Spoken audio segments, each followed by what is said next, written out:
Health Services Coordinator Molly Satter on today's Healthy Habits 101. And Molly, today we are talking about disinfectant. Yes. How is that going to look? Yeah, so we're going to continue what we've done in the past and ramp it up even more. We're going to make sure that our staff are constantly wiping down those high-touch, frequently touched surfaces, door handles, countertops, desks, things like that. And so we have a variety of different methods of cleaning and disinfecting that we'll use.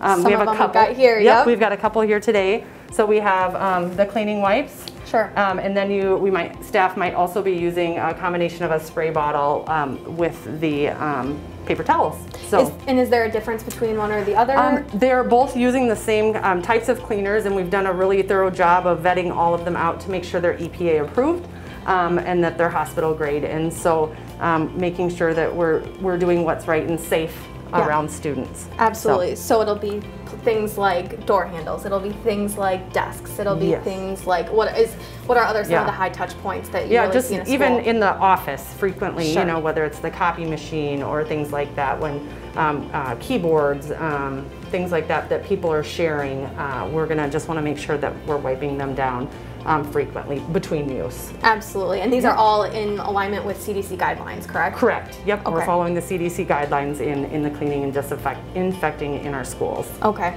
now if parents had any hesitation or any concerns with some of these disinfectants, is there anything that you can say? Sure, if they have any questions, I'd always encourage them to reach out. We can always provide that information to them on what we're using and the EPA approval of the products that we're using. Sure. So disinfectant is just one of our extra mitigation efforts that we're implementing, have already been implemented, but just continuing to do that this school year, just to help with those different kinds of touch points and things like that. So thanks for joining us on Healthy Habits 101. We'll see you next time.